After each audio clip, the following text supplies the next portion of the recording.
Сәлем достар, бұл әдеттегідей жастар білсін YouTube арнасы. Біз кезекті шығарылым бүгін. Бізде бүгін қонақта 8 қырлы, бір сырлы деп айтуға да болатын шығар. Жігітке жету өнерде аз десе, бүгін біздің қонағымыздың бойында 75 өнер бар шығар. Бәрекелді. Автор, сценарист, Түнгі студия бағдарламасының сценаристі, қазіргі трендте жүрген қазақ фильмдері, жаңағы қазақша бизнес Бразилияда, одан бөлек тамаша сериал бар. Енді былай айтқанда әртүрлі қазіргі трендте жүрген қазақша кинолар, телесериалдар, инста сериалдар сценаристі деп серьезно кеткен жоқса қатты. Жоқ, сондай керек шығар бұл жаққа. Мүмкін, әлбетте. Кітап жазған, жалпы бір сөзбен айтқанда 8 қырлы, бір сырлы жігіт Шыңғыс бізде қонақта. Ассалаумағалейкум, қалайсыздар? Көбісі бір жағынан Шыңғысты КВНщик, жайдарманшы ретінде де тану керек. Арнайы әділет үшін деген команданың капитаны, сценаристі, ойыншысы, тапеуры бар. Жалпы жинақталған құрама. Қош келдің. Қош көрдік. Рахмет шақырғандарыңызға. Керемет канал екен, жастар білсін. Негізі жастар көп нәрсені білу керек деп есептеймін. Қазірдің өзінде енді ол бұрындары ол сақталған дейді да. Буындар сабақтастығы деген. Мысалы біздің жалпы кино саласын алатын болсақ, бұрынғы драматургтер, жазушылар, аға буындар, жақсы бір ел ағасы болған 50-ден 60-тан асқан ағаларымызбен енді бітірген, оқуды енді бітірген жастар арасында кәдімгідей буын арасындағы сабақтастық жақсы жүрген дейді бұрындар. Кәдімгідей кеңес болған, қауым болған, мысалы бір кино туынды шығатын болса, немесе бір көркем шығарма шығатын болса, барлық жаңағы кеңеске салып, ағалар өзінің ақылын айтып, жастар жаңағыдай өзінің идеяларын айтып, екі тарап бір-бірін тыңдап, сондай бір ортадан керемет дүние шығарған екен. Енді менің ойымша дәл қазір сол дүние бізге өте қатты жетіспейді. Біздің ағаларымыз өз бетінше, жастарымыз өз бетінше, орта буын өкілдері өз бетінше әйтеуір бір контент жасап, өздерімен өздері жүрген сияқты. Осы тұрғыда мысалы бізде керемет негізі күшті талант иелері бар. Солардың барлығы, енді айтпаймын, что бір қауымдастыққа біріксін демеймін, бір клуб болсын немесе бір ұйым болсын демеймін. Хотя бы жастар өзінің идеясын айта алатын, ағалар өзінің ақылын айта алатын, сондай бір ортада бір диалог болатындай бір алаңдар болса деп ойлаймын өзім. Даже білмеймін енді ол подкаст күйінде бола ма деген сияқты да. Бірақ жалпылама сол нәрсенің жетіспейтінін мен қазір өзім байқаймын. Өзімнің бойымнан да байқаймын негізі. Мысалы кейбір ағаларымыздан, енді Аллаға шүкір қазір ондай сұрайтын ағалар, ақыл сұрайтын ағаларымыз бар, баршылық. Бірақ мен сияқты ондай бәрінде мен сияқты мүмкіндік жоқ та.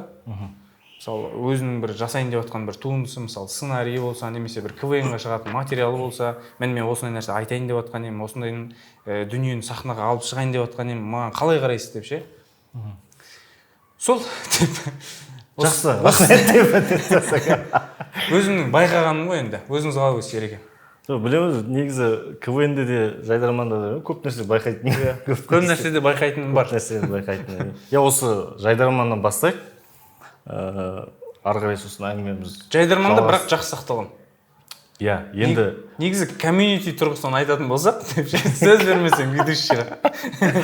Именно жоқ, шынымен да комьюнити жаңағыдай бір-бірімен араласу, бір-бірімен байланыс, достық қарым-қатынас тек сахнада ғана емес, сахнадан тыс өмірде біздің жайдарманшылар өте белсенді, бір-бірімен жаңағыдай етене араласады, бір-бірінің жаңағыдай жобаларына қатты көмектеседі деген сияқты, қолдау білдіреді деген сияқты. Осы тұрғыда мен өзім жайдарманға алғысымды айтқым келеді. Екінші жағынан жайдарманды мақтағым келеді. Ол тек құр мақтау емес, оны іс жүзінде талай медиа фигуралар көрсете білді, дәлелдей білді. Мысалы бізде осы подкасттың өзіне де келуден бірден бір себебі, мысалы жайдарман деп өзім есептеймін. Өйткені мысалы біз Ерекеңмен жайдарманнан таныспыз, жайдарманның сахнасында ғана емес, сыртында да білеміз. Солай араласамыз. И осы тұрғыда жаңа айтқан әңгімемен осы әңгімені байланыстыратын болсам, именно КВН-де, жайдарманда біздің ағалар, інілер деген сияқты бір буын өкілдерінің арасындағы байланыс өте жақсы, өте тығыз. Біз кез келген жайдарманшы, ол мейлі күшті ойнасын, күшті ойнамасын, біз оны аға жайдарманшы ретінде как минимум сыйлаймыз. И ол кісі де бізге іні жайдарманшы ретінде жақсы қарым-қатынаста болады. Мысалы, там миллионный блогер болуы мүмкін дәл қазір, бірақ біз араға жайдарманды салып, аға давайте бір көмегіңіз. Қазір миллионный болса, біз 10 мың оқырман кезден танимыз. Ағамнан бір көмектесіп жіберіңіз десек, өзінің сторисына немесе біздің жобаға келіп, жаңағыдай өзінің абыройын қосып, көмектесіп кететін жағдайлар бар. Негізі мынау жайдарманда біздің арнайы әділет үшін команда стиль басқа, мүлдем басқа бағыт келіп бірден көзге түстіңдер. Ең алғашқы сұрағым, неге арнайы әділет үшін деп қойылды? Или не болды ма? Әділет деген спонсор болды ма? Енді сұрақ. Жалпы бірінші стиль ерекше деген, енді ол онымен келісуге болады, бірақ келіспеуге де болады. Енді объектив түрде қарайтын болсақ, біз жайдарманда неше түрлі ерекше көзқараста келген командаларды білеміз. Олардың әрқайсысы өздерінің ізін қалдырып кетті, қолтаңбасын жазып кетті деген сияқты. Ал бізде енді ол өте тың дүние болып көрінгенмен, жалпылама алған кезде қарапайым. Неге қарапайым айтайын. Өйткені біздің іште жазылатын материалдардың көбісі біздің өзіміздің табиғатымыздан шықты да. Біз ешқалай жиза дейді ғой, жаңағыдай өмірлік әңгімелер немесе өмірлік ситуацияларды жаза алмадық. Немесе бүкіл команда болып барлығымыз бір оқиғаны актерлығымызды қосып, актерлық шеберлігімізді қосып ойната алмадық. Және өзіміздің қолымыздан не келеді? Біз ең енді өзіміздің жаңағыдай ерекшелігіміз немесе күшті тұсымыз, ол біздің ұтқырлы тұсымыз мәтінді әзілдер болды. Біздің командадағы барлығы деуге болады, барлығы мәтінді әзілге бейімделген. Енді әрқайсының өзінің бір юморды сезу несі ерекше қабілеттері, бірақ дегенмен общий алған кезде мәтінді әзіл әрқайсысы жазылады. Сол мәтінді әзілді жазу арқылы біз енді соны ғана біз жаза алдық, былайша айтқанда. Сөйттік та сол нәрсені давайте біз алға қойайық. Осы нәрсе біздің күшейтейік, осы нәрсе. Осы нәрсеге жұмыс істейік, осы нәрсені күшейтейік және осы нәрсенің түрлі варианттарын қарап көрейік деп біз осындай методпен, осындай подходпен табиғи түрде жоғарғы лигада сіздер көрген арнайы әділет үшін стиль солай қалыптасты. Ол енді жаңа айтқандай бір давай біз сразу осындай болайық дегеннен келген жоқ дегенді айтқым келген. Ол жерде ерекше деп жатқан кезде сол жылдары команданың бәрі жаңағыдай секіріп, сөйтіп ойнайтын бағыт болды ғой барлығы. Тұрып интеллектуальный әзілдейтін команда болған жоқ, сол сияқты бірден көзге түсті да. Басқаша енді. Мысалы, образыңда сен кішкене художниктер сияқты ма бір. Сондай сияқты образ бол. Ол да енді мысалы негізі кез келген дүние жайдан жай болмайды. Сіздер мысалы жоғарғы лигада талай командаларды көрулеріңіз мүмкін. Ол жоғарғы лигаға келген командалардың барлығы кемі 1-2 жыл төменгі лигаларда шыңдалып, бір қалай айтуға болады, өзінің стилін бір бабында сақтап келген командалар. Жайдан жай сразу бірін жоғарғы лигаға немесе эфирға. Қайда ойнадыңдар жоғарғы лигаға? Жоғарғы лигаға дейін біз премьер лигада болдық. Сосын менсіз команда өздері ашық лигада ойнады және Тараздың Әулие-Ата лигасында ойнап біраз шыңдалды. Ал менің дәл жаңағы художник секілді енді образ сондай көрінеді, бірақ ол көркемдік жетекші, типа театрда жүретін бұрын совет адамдар болатын ғой, бір театрда. Көркемдік кеңес жасайтын бір режиссер сияқты болып жүретін. Әлемі бөлек, өзі басқаша ойлайтын. Сондай бір образ болды. Ол бірақ менде университет ішілік чемпионатта қалыптасты. Факультет аралық ойындар, сол факультет аралық ойындарда біз әртүрлі эксперимент жасап, былай істеп көрсек қалай, былай істеп көрсек қалай деген сияқты сондай бір креативті ойлардан туындап кетті сол образ. Мен ол кезде плашпен, сосын шляпамен шығатынмын. Сөйтіп бір ойын сәтті болды, екінші ойын сәтті болды, солай ол сөйтіп өзің таптың ғой. Солай қосылып, ол бір образға айналып кетті. Сол образбен біздің мынау арнайы әділет үшін сіздер білетін командаға мен негіз қосылғам премьер лигада. Сөйтіп біз премьер лига біраз ойнап, бір-бірімізді түсінісіп, жақсы химия орын алғаннан кейін біз жоғары лигаға келесі жылы аттандық. Жақсы. Команданың атына Келетін болсақ, енді кім ойлап тапты? Оны біз бітірген кезде, карьерамызды аяқтаған кезде айтамыз дегенбіз. Енді карьераны әлі аяқтаған жоқпыз. Сол үшін айтпаймыз. Әлі бір шағын болса да құпия ретінде сақтауға болады деп есептеймін өзім. Жақсы. КВН-де енді Жайдарманда да ойнадыңдар, орысша лигада, бас лигада да ойнадыңдар. Қалай, қиын емес па? Өйткені біз, мысалы, қазақша лигада ойнап жүрдік та, и өзіміздің бағымызды сынап көрейік деп орысша лигаға келдік. Сөйттік та, енді бізде барлық енді команданың енді көбі дерлік қызылордалықтар, енді біз енді орысшаға кішкене шоқақтаумыз ғой. Бірінші күнгі редактураға келген кезде сөзіміздің бәрін ұмытып қалып, бүкіл сценарийіміздің бәрін қазақша ойнап бергенбіз. Сол кезде редакторлар бізге тура осы ойындарында ертең орысша аударып дайындалып келіңдер. Қиын болды бізге. Шын айту керек. Сендерге қиын болған жоқ па, қалай болды? Бізде негізі қиын болған жоқ. Неге екенін айтайын. Бізде енді мәтінді әзіл болғаннан кейін мәтінді әзілдің бәрібір бір құрылымы, структурасы, шаблоны бәрібір болады. Біз енді 100% мына жақта ойнаған материалды мына жақта ойнадық деп айта алмаймын, бірақ аударған әзілдеріміз болды ішінде. Қазақша ойнаған кейбір әзілдерді, өтімді болған әзілдерді біз орысшаға аударып көрдік. Сөйтіп орысшада ойнап көрдік. Енді именно екі лиганы қатар алып жүру тұрғысынан осындай бір не дейді, айлакерлік па, бір қуу әдіс па бізге көмектесті. Ал бірақ жалпылама біздің ойымыз негізі кәдімгі жоғарғы лига Ресейдегі КВН-ға, Сочи фестиваліне бару болған. Сіздер енді білесіздер ма, жалпы әлемдік КВНшілер десе де болады. Сочиға жыл сайын жиналады. Сол жерде жаңағыдай бүкіл КВНшілердің құрылтайы болады. Әртүрлі лигаларға жолдама алады деген сияқты.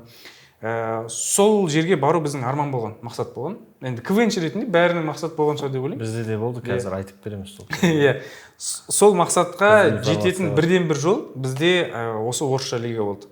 Сол себепті біз орысша лигаға енді шыны керек кейде көбірек көбірек күш салатынбыз, көбірек приоритетке қоятынбыз ол ойындарды.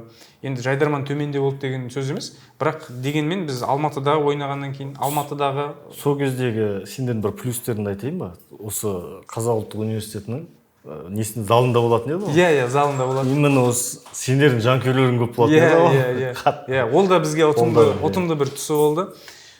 Сол айтқым келгені, сондай біз факторлар бізге жақсы көмектесті. Біздің не дейді? Енді жақсы көмектесті ол дүниелердің барлығы. Сосын біз сол анау КВН, то есть Сочиға барамыз деген мақсатымыз болғаннан кейін, біз әрбір ойынға кәдімгі Сочидағыдай қарадық енді, шыны керек. Біз өзімізге поблажка жасамай, біз негізі қазақша білеміз, қазақша ананы айтсақ күлкілерек болатынын білеміз, бірақ біз дегенмен материалдың барлығын 99% осы орысша ойнап, орысша жазып, енді кәдімгі сұранып тұрған жерлеріне қазақша бер деген мойындаймыз, бірақ жалпылама 99% бізде орысша болды. Орысша әзіл жаздық, орысша менталға салдық, қазақша менталмен араластырдық. Сөйтіп ойнадық. Неге? Себебі біздің мақсат 4 минуттық материал, біз 3 жыл ойнадық, сол 3 жылдық біздің карьерамызда 4 минуттық жақсы отборный материал шығару болған мақсат. Сол өте сапалы 4 минутқа жинақталған материалды алып, біз өзіміздің стилімізбен, енді қазақтардың орыс КВН-дағы бүкіл образдарын қарайтын болсақ, бәрібір кішкене дурка, сосын кішкене бір қалай айтуға болады, стандартты түрде классикалық КВН-ге негізделген сондай командалар көпшілігі енді барлығы дейміз, сол Қазақстанның атынан ойнаған командалар сондай болды да, біздің стратегия бойынша біз именно ондай емес, біз кәдімгі бір орында тұрып текстті әзіл айтып, солай күлдіре аламыз деген бізде сондай бір амбициялы ой болды да, сөйтіп біз бүкіл ойындардың барлығын солай ойнап, солай дайындалдық. Сол себепті бізге қатты қиын болған жоқ. Біздің де осы жаңағы команда бас лигаға келуіміздің бірден бір себебі Сочиге бару, көру, фестиваль маусымына бару. Өйткені осы бізде Пальтихта, Сәтбаевта оқитын бауырларымыз бар, Алишек, олар барып келген. Жыл сайын барады, көре алмасаң. Давай, барсыңдар, көрсіңдер. Именно еще айтады, сендердің командалар ондай жоқ егіздер. сонымен давай онда неге түсіп көрейік, бірінші орысша лига ойнап көрейік, маусымға түсейік, өзіміздің бағымызды сынайық. Түстік, көрдік, қарадық. Жартылай финалдан ұшып кеттік, бірақ Еркебұлан Мырзабек бізді добормен алды. Финалға дейін, финалда 3-ші орын алдық. 3-ші орын, бірге. Екі команда. Сол кезде мынандай болды ғой финалда. Біз екінші алдық. Сізде үшінші орын кім алды? Үшінші орын бір екі команда алдық қой сол кезде. Бикини шығар? Жоқ, Бикини именно 5-ші орын, Бикини орын алмады. Бикини. Бізде мынандай болды, финалға өтіп тұрдық. Енді финалға дайындалып жатырмық та. Бірінші орын алған команда бас лига спонсор болады, Сочиге баратын білеміз. И біздің мақсат алу, қалай болғанда да. И жаңа үй тапсырмасында біз негізі о басты Қанатәлі Жаппарқовпен келісіп қойдық. Бітті, все, үй тапсырмасы полный алты бітті. Бір күн қалған кезде не болады, срыв болады да, орнына Қабдолды шақырды. В общем, ойын бітті, ойын біткеннен кейін біз 3-ші орын алып қалдық, екі команда, и 5-ші орын Бикини ботомда орын жоқ. Енді біткеннен кейін банкет болады ғой финальный. Банкетке бардық, барлығы жаңағы тойлап жатыр. Жаңағы ой, құтты болсын командалар.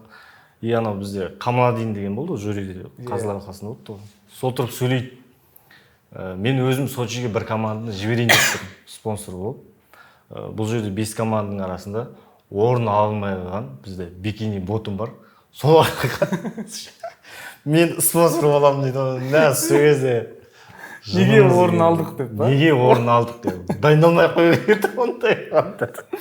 Бұндай исход болатынын білгенде. Сондай қызықтар болған. Бірақ үлкен жаңағы тәжірибе болды біз үшін де. Әлі күнге шейін жаңағы осы орысша КВН, прикинь, ойлашы, әлеуметтік желіде кейде сұрайды, ей, близнецы дракон команда ойнап жүрсің. Мен таңғаламын сол кезде ше.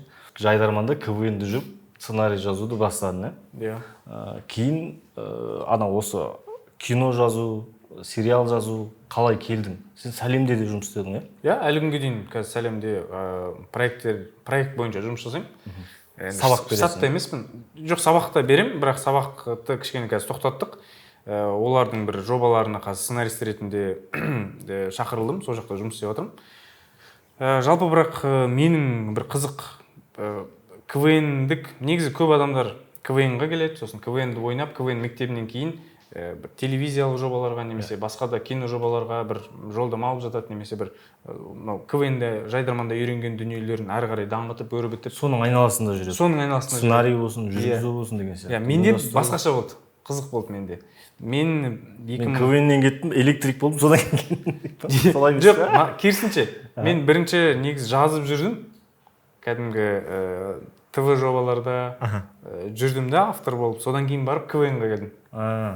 2019 жылы мен өзім универді бітірген кезде өте қарапайым мысал,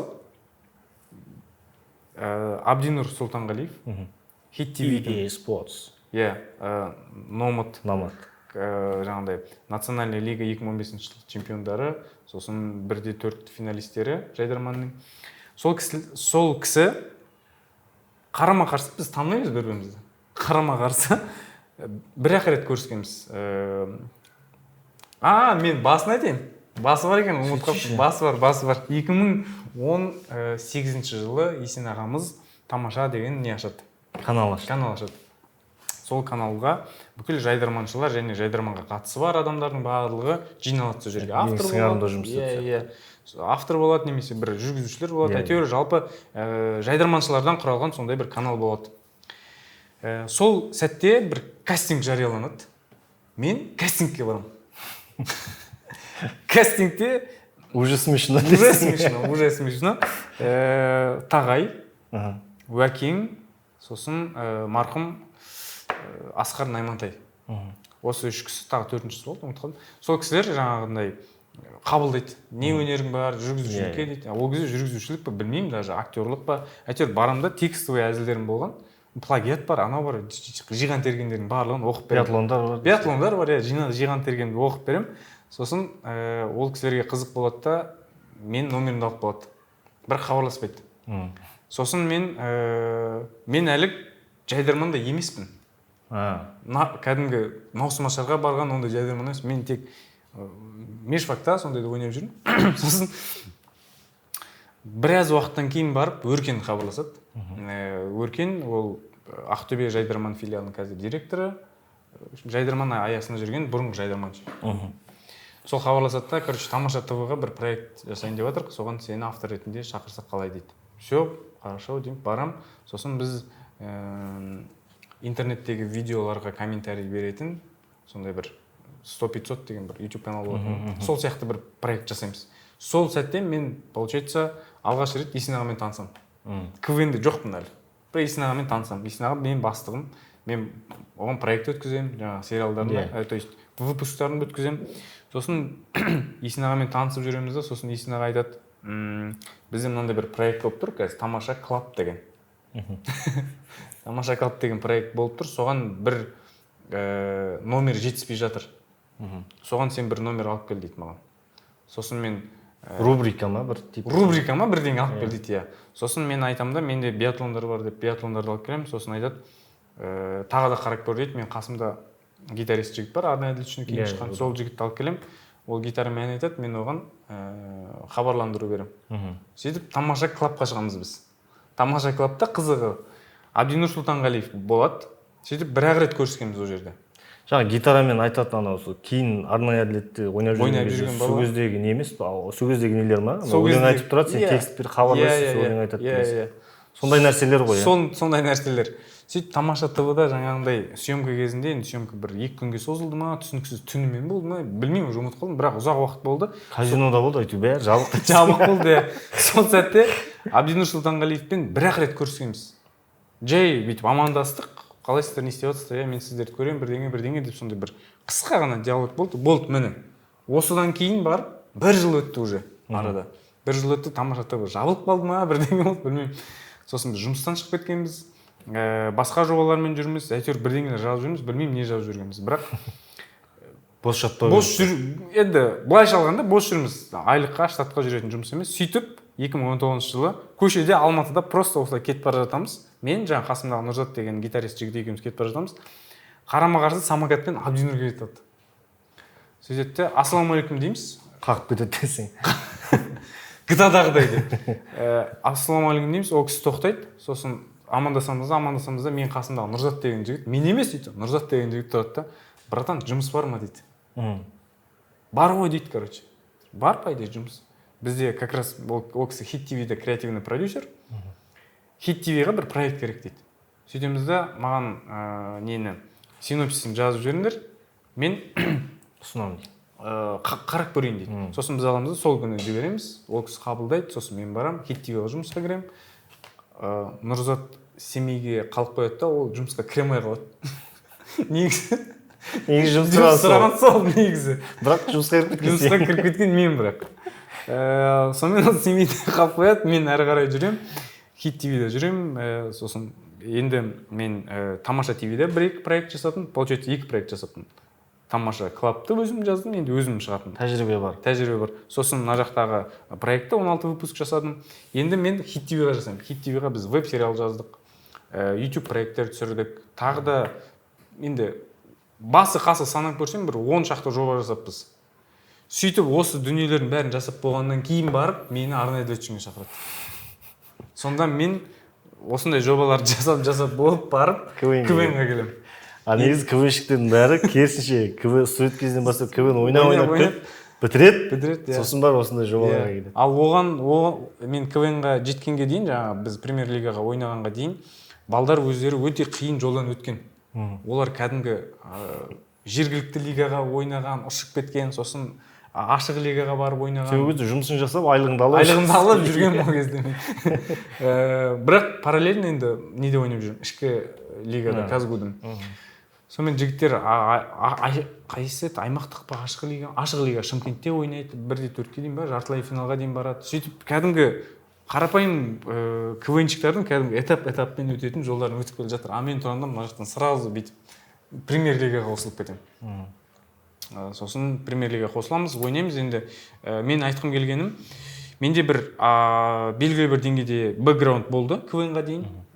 Кино сценарийлер болсын, YouTube проекттер болсын, жалпы контентке байланысты. Одан кейін де мен КВН арқылы оны шыңдадым. Өзі бар, енді таныстық бар бір әйтеуір қабілеттер бар. Сол дүниені мен КВН арқылы шыңдадым. Маған КВН үлкен көмек көрсетті осы тұрғыда. Біз өте қысқа уақытта көп материал шығару деген немесе өте қысқа уақытта үлкен дүниелердің, үлкен идеяларды реализациялау деген бір күн ішінде дамаш бір күн ішінде дамаш жазу деген сияқты сондай креативный процесстерге мен уже машықтанып қалдым. Қазір мысалы мен басқа да оны үлкен плюсім деп өзім есептеймін. Басқа да салыстырмалы түрде КВН саласынан емес адамдармен жолығып қалсам, сондай кино саласындағы адамдармен бірге жоба жасап қалсам, дәл менің сол қасиетімді көбірек айтады. Бүкіл КВНщиктер осындай ма деп мен айтамын, мен өзгешемін. Жоқ, мен ең ұзақ жазатынымын. Бүкіл КВНщиктер менен қатты жазады. Но бірақ біздің жалпы КВНщиклер өте аз уақытта көп материал шығаруға бейім. Ситуациядан шығуға. Сол енді сол КВН маған керісінше қаттырақ көмектесті. Үлкендеу жобаларға, үлкендеу проектілерге, үлкендеу көлемдегі жаңағыдай көркем шығармаларды жазуға. Түнгі студия жайлы ұсыныс келді ма или өзің бардың ба, қалай болды? Ол өте қарапайым болды. Қазір жұмыс істеп жатсың жоқ? Қазір түнгі студия бар, өте аз шығады. Жылына 4 рет па 5 рет шығады, бірақ әлі бар, жұмыс істеп келе жатыр. Түнгі студияға 2022 жылы Нұрмахан Мұханұлы Инстаграмнан сенімен сөйлескім келіп жатыр. Түнгі студия бойынша. Егер қолың бос болса, хабарлас деген сияқты. Ол кісі түнгі студия істейді ғой? Ол кісі түнгі студияға істеді ғой, осы уақытқа дейін бір 10 жыл ма түнгі студияға істеп, сосын түнгі студия пауза алды ғой бірнеше жыл. 5 па 6 жыл ма пауза алып, Жүрген кино түсіріп кеткен кезде. Сол паузадан кейін қайтадан жаңғыратын болып, Нұрмахан Мұханұлын шақырған. Бас автор, редакторымыз қазір біздің. Сол кісі авторлар құрамын жинақтау керек болып саған шықты. Маған шықты. Сөйтіп сөйлестік, мен айттым, мен қарсы емеспін. Мен керісінше қуаныштымын. Мен ондай жобаға егер жаңағыдай көмектесе алатын болсам, жаза алатын болсам, мүмкіншілігім, қабілетім келетін болса, онда нұр үстіне нұр, мен аяқ қолыммен бармын дедім сол жерде. Сөйтіп біз бірінші жаңағыдай жиналысты барлығын жасап, читка дейді, яғни дайындықтар, сценарийді оқылымы, жаңағыдай сценарийге түзетулер енгізу деген сияқты жобалар болды. Ең қызығы бірінші сет дейді, енді бірінші түсірілім кезінде мен өте қатты қобалжыдым.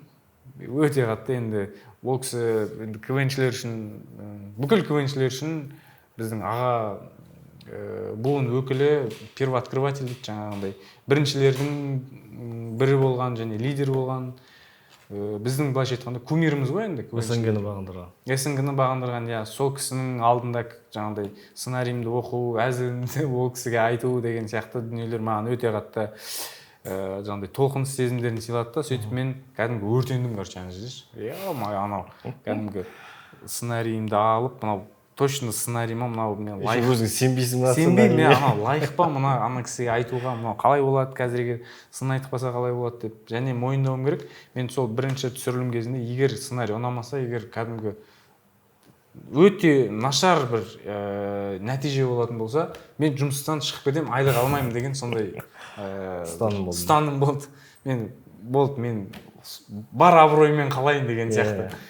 Бірақ енді басында қиыншылықтар болды. Содан кейін барып, бір-екі түсініскеннен кейін уже сәл бағытқа ол жақтың өзінің бір спецификасы дейді, бір-екі ерекшеліктері бар. Сол ерекшеліктерін түсініп алып, нюансын, стратегиясын түсініп алсақ, әрі қарай жеңілдеу болады. Сол әрі қарай уже жұмыс жасап кеттік. Қазір жұмыс жасап отырмыз. Осы бір 2 аптадан кейін емес, қазір 9 ма? Қашан шығады, кстати. В общем, сентябрьде бұйырса... Бұл ма бір декабрьде шығады. Сентябрьде осы түнгі студияның кезекті түсірілімі болады. Білмеймін, енді өзім тарапынан әлеуметтік желіден де қараймын, сосын көп адамдардан да жаңағы киноны көрген адамдармен де сөйлесеміз ғой. Андай ұнатпаған адамдар болды, жаңағы қазақша бизнес Бразилияда деген. Енді менде жалпы мына нәрсені сұрағым келіп отыр да. Қазір әлеуметтік желі қатты дамыған, барлығы жаңағыдай үйлерінде отырып алып қарайды да, ойына не келеді, бірінші соны жазып жібереді. И оны енді әркім әртүрлі қабылдап жатады. Жаңағы хейт бар, жаңағы буллинг бар деген сияқты. сондай нәрсе болды ма алғашқы кезде сериалдарыңда, киноларыңда болсын, оны қалай қабылдадың? Жалпы енді мен соншалықты қатты енді жобалар танымал болса болған шығар, бірақ мен ананы айтқым келіп тұр.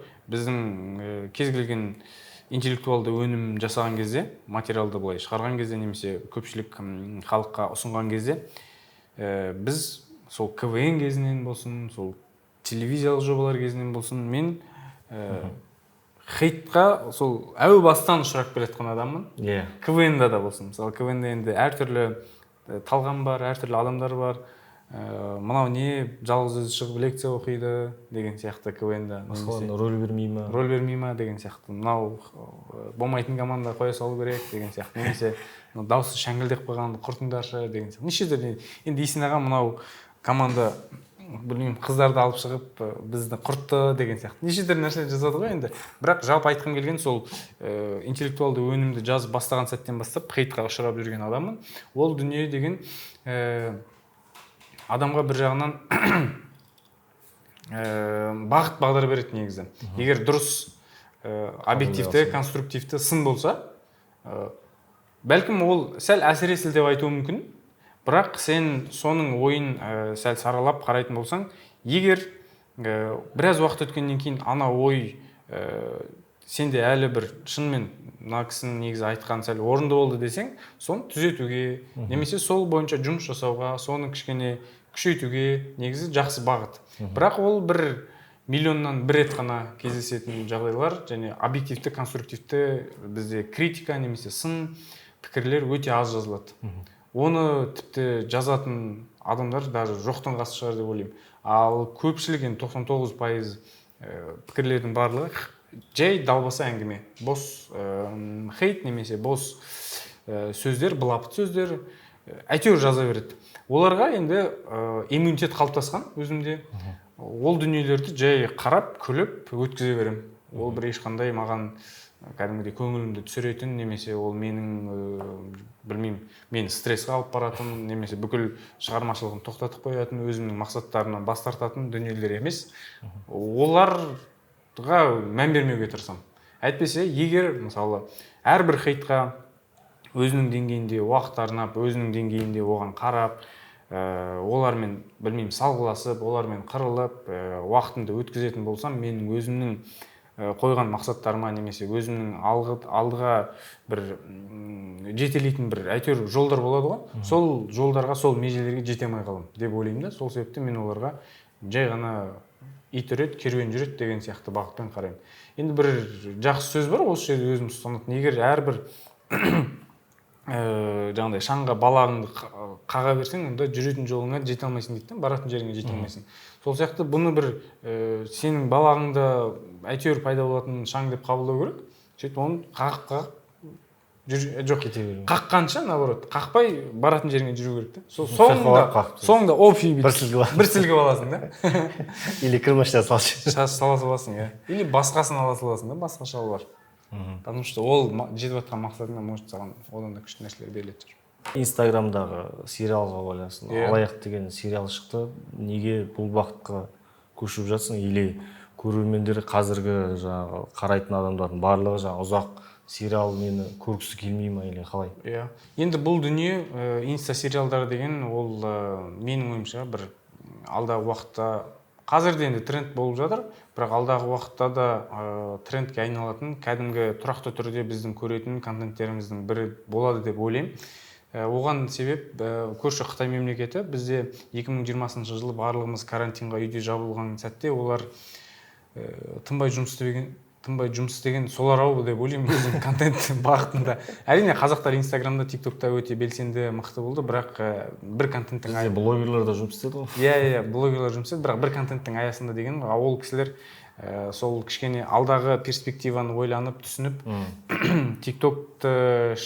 ТикТоктың авторлары қосымша сол микродрама деп аталады өздерінде, сол микродрамаларды көрсететін, яғни қысқа форматтағы сериалдар.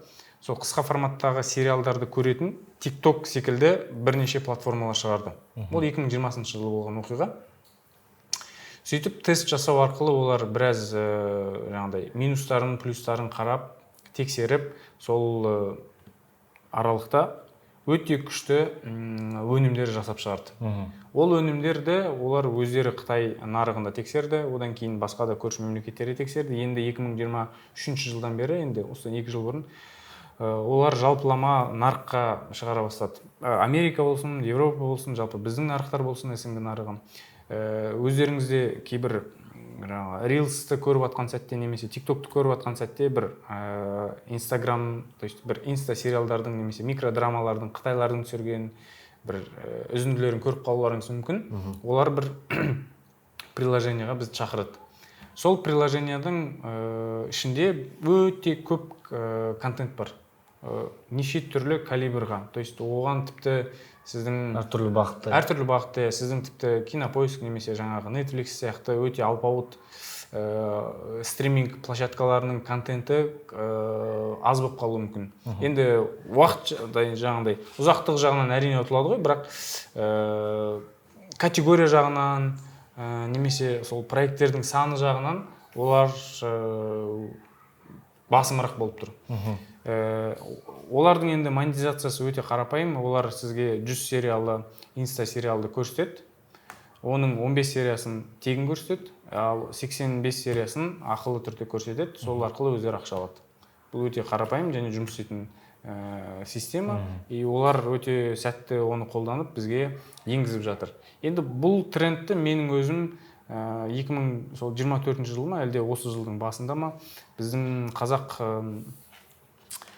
контент-мейкерлер арасында байқап көріп қалдым. Олар, қателеспесем, сол 7to7, шетел сынды жаңағыдай брендтар өздеріне инста-сериал түсірді. Содан кейін бізде өте танымал болған Әден Марғұланның жаңағы Margo Flowers деген инста-сериал танымал болды. Мені осы енді екі бір алғашқылардың бірі және қатты танымал болғандар деп есептеймін. Осылардан кейін бізде үлкен бум болды инста-сериалдардың, жалпы TikTok сериалдардың қысқа форматтағы. Солардың барлығы бізде сол Қытайлардың 2020 жылы бастаған трендін 2025 жылы бастады. Енді бұл алдағы 1-2 жыл әлі өз бабында, әлі өз трендін сақтап, жаңағыдай өзектілігін сақтап тұрады деп ойлаймын. Енді сондай тұжырымдар, сондай ойлар, сондай ақпараттарды мен білгеннен кейін мен ойладым да, өзім енді бәрібір сценаристпін, бәрібір кино саласында жүремін, кино саласы ешқайда кетпейді. Ол менімен бірге, мен қай кезде де оған орала аламын, ол дүниені кез келген уақытта жасай аламын, ал мынау трендті өз уақытында, өз кезінде, өз дәуренінде қолданып қалу керек дедім да. Осы бағытқа көшіп көрдім. Бірнеше кейстер жасап көрдік. Әрине біреуі сәтсіз болды, бірақ жалпылама алған кезде өте сәтті кейстер көбейді. Сол себепті мен ойладым, егер бұл маған ақша алып келсе және маған бір шығармашылық еркіндік берсе, онда неге жасамасқа? Жасап көрейік. Әрине, және мен егер мысалы киноға қызығатын мамандар болса, немесе КВНші мамандар болса, оларды осы инста-сериалдан бастауға шақырам. Неге? Себебі бізде қаражат барлығымызда жаңағыдай 100 миллионнан, 150 миллионнан үлкен кинотеатрға шығаратын қаражат ол жерде талап етілмейді. Ол жерде сенің басты мықты сценарийің болса және телефоннан сәл сапалырақ камераң болса, соның өзі жеткілікті. Жетеді ғой. Иә, жетеді. Осы екеуімен ақ негізі жақсы дүниелер шығаруға болады деп есептеймін. Ертең бастаймыз. Жоқ, жақсы мүмкіндік. Енді сен ештеңе жоқ, маған жаңағыдай 100 миллиондық сұмдық 40 сериалы, бір үлкен сериалдар күтіп жүргенше, сен бірден осындай жеңіл жолмен бастап көруіңе болады. Сосын көресің, егер өтіп жатса, онда әрі қарай оны дамытасың деген сияқты.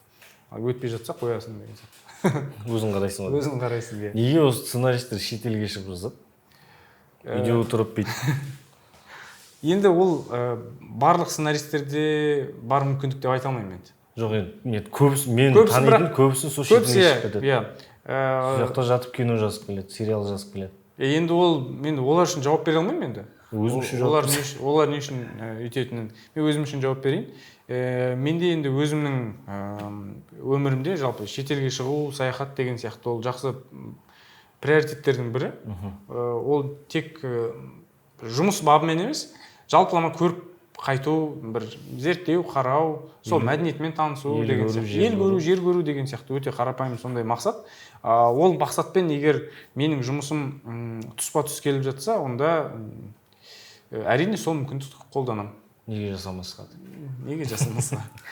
Мен просто бір естігенім, мысалы Алматыда болса, Алматыда отырып жаңағы офиске келіп жаңағы сценарий жазатын болса, жан жақтағы жаңағы нелер проблемалар көп, жаңағы бытовой нәрселер көп, қиын не дейді деп айтады. Былжыраған әңгіме ол. Шетелге кетіп қалып, жаңағы телефон не істемейді, жаңағы ойын бөлінбейді. Жоқ, былжыраған әңгіме. Егер сен осы отырған сәтіңде, осы бар ресурстарыңмен, бар мүмкіндігіңмен жақсы дүние шығара алмасаң, онда сен басқа жерде тура өзің күткендей, өзің идеалды болатын дүние шығарамайсың. Ол сен қанша жерден Америкаға бар, қанша жерден білмеймін Канадаға бар, керемет күшті жерлерге бар, сенде өзіңнің ішіңде ол жүйе, ол база, ол бір сондай бір қабілеттер болмаса, ол басқа мемлекет ол қабілетіңді ашып бермейді сені. Сол себепті басқа мемлекетпен ондай дүниені байлаудың қажеті жоқ деп ойлаймын. Бұл жерден басты профессионализм. Егер мысалы біздің там Роналду немесе Месси секілді ойыншылар, оларды біз профессионалды деп қарастырамыз ғой, профессионалды ойыншылар деп. Сондай профессионалды ойыншылар, менің бүгін шабытым жоқ, менің бүгін ойнау стратегиям жоқ, мен бүгін ойнай алмаймын, мен гол соға алмайтын сияқтымын деген сияқты ойларды айтып, сондай себептермен олар футбол алаңына шықпай кетпейді ғой. Олар ұтылса да, әйтеуір сол өзіне берілген уақытта ойнап шығады. Бұл олардың профессионализмі. Дәл солай біздің енді сценарий жазу ол әрине жаңағымен салыстыруға келмейді деп ойлауы мүмкін адамдар. Жоқ, мен ойлаймын, кез келген сала ол ұқсас бір-біріне. Ол жерде әуесқойлар бар және кәсіпқойлар бар. Әуесқойлық пен кәсіпқойлықтың айырмашылығы солда да, егер сен әртүрлі факторларға тәуелді болсаң, әртүрлі енді жаңа айтқандай шабыт келмейді, немесе мен жаза алмаймын бірдеңе деген сияқты ойларды жиі айтып, соған ғана сол шабыт келген кезде ғана жаза алатын адам болсаң, онда кешіріңіздер, сіздер әуесқойда әлі сол деңгейде жүрсіздер. Ал егер сіздер үшіне дейін маған осынша материал аяқтау керек деген сияқты дедлайнға сол материалды аяқтап берсеңіздер, және орта деңгейлі бір сіздерден ол күтілмейді, сұмдық бір идеал шедевр жасалуын, бірақ орта деңгейлі материал тұрақты түрде беріп, тұрақты түрде ойлап шығара алатын болсаңыз, міне сіз өзіңізді кәсіпқой адамға жатқыза аласыз. Сол себепті дәл жаңағындай ойлап, мен міне Қазақстанда жүрмін, маған Қазақстанда что-то идея келмей жатыр, мен ар жаққа баруым керек деген, менің ойымша ол бәрібір шетелге шығып қайтуым керек деп Ташкентке демалып қайтса. Ол бәрі былжыраған әңгіме. Ол конкретно айту керек. Мен негізі мақсатым мен демалу және мына жақта ел көру, жер көру және сол арқылы бір білмеймін, бір идея қосып келу деген сияқты. Өйткені жазатын адам любой жазады, Жақсы, алдағы жоспар қандай? Кино, сериал не бар? Енді қазіргі уақытта бірнеше жобалардың басы-қасындамыз. Ол жобалар әлі нақты бір түйінге, нақты бір шешімге келмеген, сол себепті әлі айта алмаймын. Мынау туралы деп. Бірақ жалпылама енді бір тақырыбын айтуға болады. Біреуі махаббат жайында, екіншісі табиғат жайлы. Сондай қарапайым болса, отан жайлы деген сияқты ма. Енді махаббат біздің қазақ контентінде дорама секілді өнімдер шыққан бұған дейінде. Бірақ сондай өнімдердің бірі және ерекшесі болады деп тағы бір жобаға кірісіп жатырмыз. Дорама секілді, сондай бір қазақ жігіті, қазақ қызы арасындағы керемет химия, романтика, махаббат, білмеймін сондай. Ол ойнатуына қарай бұл режиссердің миында дорама десе кірген сол нәрсеге сондай нәрсе. Бірақ енді қызық негізі біздің қазақ халқында дорама деген сол көпшілігі 2000 жылдарда көрген дорамалармен әлі қалып қойған ғой. Мысалы біздің енді Корейдің нелері. F4, сосын жаңа Ва-банк деген сияқты, ыстық ұя, жаңағыдай Жумонг деген сияқты. Енді Жумонг келеді ғой, бірақ жалпылама жаңа махаббатқа байланысты оқиғалар сол бір 2000 жылдардағы дорамамен, теледидардан көрсетілген дорамамен біздің миымызда сақталып қалғанда. F4 деген же ойыма түсіп кетті, мектепте оқимыз ғой, сол F4 басталған кезде класстың балаларының бәрі бүкіл мектеп 4-4-тен бөліп кетті ғой. 4-4-тен же. Әрқайсысы F4 па? Әрқайсысы өзінше бір F4 болып кетті. Бір 22 чемпионы бар ма сондай? чиху. неше түрлісі ғой, Иә. сондай Сол оймен қалып қойғанбыз енді. Ал бірақ мен де сол оймен қалып қойыппын. Осы жақында ғана ресерч жасап, кішкене зерттеу жасап қарап көрсем, енді дорамалардың жаңағындай несі деңгейі, олардың сапасы сұмдық өсіп кетіпті. Олар неше түрлі сенің әртүрлі талғамыңа қарай контенттер бар екен. Не жаңағындай тек махаббат емес, кез келген бағытта, кез келген жанрда деген секілді. Сондай бір жобаға атсалысып басы қасында жүрміз. Екінші тағы бір жоба, ол жаңа айтып отқан жобамыз ол сериал болатын болса, тағы бір толықметражды фильм бар. Ол қазақ түркі мифологиясына байланысты. Біздің енді жалпы өзіміздің кейіпкерлер өте көп, қорқынышты кейіпкерлер бар. Жаңағыдай супер қаһарман болатын потенциалға ие кейіпкерлер бар. Сондай бір мистикадан тұратын, бір фантастика жанрында. Мстителидің қазақшасын сөйлей жатырық. Оны түсіріп қойды. Байгайс түсіріп қойды десең. Мстительдер деп па? Мстительдер. Сол шамада бір жобаны қазір ойластырып жатырмыз. Бірақ енді ол қалай шығатын тоже өзімізге де жұмбақ болып тұр. Алдағы уақыттың еншісінде. Еншісінде. Бұл күшті екен. Алдағы уақыттың еншісінде. Жақсы. Енді біраз уақытта болып қалған сияқты, Дәуір? Кішкене келетін сияқты. Енді қорытындылайық. Осы жаңа сценарий жазам, кино жазам, сериал жазам, жалпы жайдарманға сценарий жазам деген жалпы авторларға жастар білсін деген бір ой болса, қандай кеңес? Негізі бәрібір тұрақтылық ол талантты жеңеді. Түбінде тұрақтылық, сосын жүйелі түрде бәрін жасау. Енді мен өзімнің принципім сондай, біз жаңа сайысқа түскен кезде де ешқандай бір сұмдық талантты болдық деп айта алмаймыз. Біздің ең үлкен күшіміз сол тұрақтылық пен жүйелілікте болды. Түрлі қалай айтуға болады, талантты мықты командаларды сондай стратегиямен жеңген сәттер өте көп болды. Бұл стратегияны мен өмірде де қолданамын. Сіздерде егер бір дүние қолыңыздан келмей жатса, онда аз-аздан үздіксіз тұрақты түрде жазсаңыз, бәрібір түбінде нәтижесі болады деп ойлаймын. Өйткені успех неизбежен дейді, яғни сіздің жетістікке жетуіңіз ол сіздің уақыттың еншісінде. Кез келген нәрсені жауап берсең ба соған? Уақыттың еншісінде деп.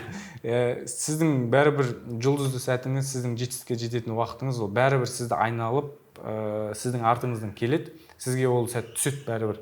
Ал ол жерде сіз оған дайын боласыз ба, дайын болмайсыз ба, мәселе сода. Сол үшін дайын болу үшін сіз оған күнделікті бір 5 минут болсын, бір жарты сағат болсын, сол дүниеге арнауыңыз керек. Себебі бізде енді ол банально айтылуы да, банально естілуі де мүмкін. 10 000 сағатты бір іске арнайтын болсаң, сол істің сұмдық шебер боласың дейді. Сол 10 000 сағатты біз шашатын болсақ, күніне 1 сағаттан қанша екен, мен ұмытып қалдым. В общем, жалпы 10 000 сағатты сіздер қалай тұрақты, үздіксіз жинай аласыздар, сондай бір стратегияны өміріңізге шашыңызда, соны күнде просто орындап, соған уақыттарынан жүріңіз. Ол бәрібір өз жемісін ертелі кеш береді. Менің айтарым осы. Жақсы. Жалпы құрметті көрермендер, бүгін бізде қонақта болған Шыңғыс саған өзі жалпы уақыт жоқ заманда уақыт тауып осы қонақ болып келіп жастарға осындай кеңестеріңді айтып жатсың, үлкен рахмет айтамыз. Алда жұмыстарыңа сәттілік, шығармашылық табыстар, көптеген осы әлемді бағындыратын кино, сериалдар жазуыңа тілектеспіз. Достар, бұл жастар білсін каналға тіркелейік, пікір қалдырайық, келесі жүздескенше.